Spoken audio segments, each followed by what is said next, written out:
BRS BJP చీకటి ఒప్పందంతోనే CM Revanth రెడ్డిపై ఇష్టానుసారంగా ఆరోపణలు చేస్తున్నాయన్నారని మండిపడ్డారు మంత్రి సీతక్క.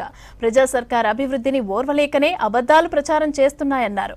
కాంగ్రెస్ ప్రభుత్వంలో పట్టణాభివృద్ధికి 200 కోట్లు ఖర్చు చేశామని అన్నారు. రంగారెడ్డి జిల్లా ఇబ్రహీంపట్నంలో మహిళా ఆత్మీయ సమ్మేళనానికి హాజరయ్యారు మంత్రి సీతక్క.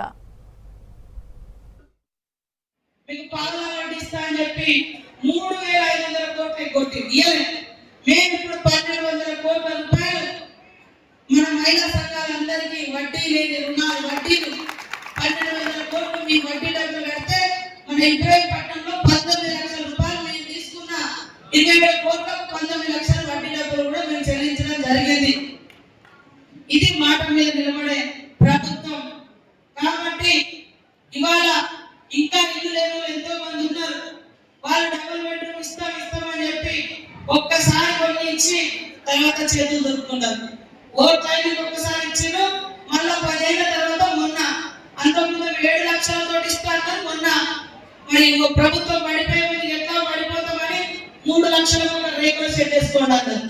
కానీ ఇవాళ మేము 5 లక్షలు ఇచ్చి మీ ఆత్మ గౌరవాన్ని మీకు నచ్చిన విధంగా మంచిగా సిమెంట్ స్టీలు మీరు దగ్గర ఉండి కట్టించుకున్న కొద్దీ బిల్లులు వేస్తా ఉన్నాం.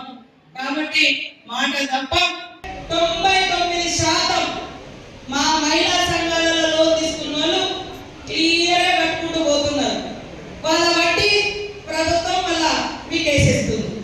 కాబట్టి ఇది గుర్తు పెట్టుకొని ఈ రోజు ఇక్కడ మరి ఎవరైనా లోన్ తీసుకొని ఉంటారు 1 లక్ష 2 లక్షలు 4 లక్షలు అరే చనిపోయింది అని మీరు కూడా బ్యాంకు వాళ్ళు వచ్చి మిమ్మల్ని ఇబ్బంది పెడితే మీరు కూడా పోయి ఇప్పుడు ఆమె కూడా మన కుటుంబ సభ్యురాలే మనలో కూడా ఎవరైనా కావచ్చు రేపు మరి ఆమె చనిపోయింది ఏదో పాపం జ్వరం వచ్చో ఏదో ఇబ్బంది మరి ఆమె తీసుకున్న లోన్ ఎవరు కట్టాలి అప్పు ఎవరు కట్టాలి మహిళా సంఘం మీద పడుతుంది. మహిళా సంఘం వాళ్ళు కట్టాలంటే కష్టం. చనిపోయిన కుటుంబం వాళ్ళ దుఃఖంలో ఉంటారు అని మన ముఖ్యమంత్రి గారు లోన్ బీమా అని కూడా పెట్టింది. లోన్ బీమా అంటే 2 లక్షల వరకు ఆమె తీసుకున్న లోన్ కూడా మహిళా సంఘాలు కానీ బ్యాంకులు కానీ అడగద్దు. ఆమె తీసుకున్న లోను ప్రభుత్వమే కట్టేటట్టుగా అట్లా దాదాపుగా 5,000 మందికి పైగా మరి కట్టినటువంటి చరిత్ర మన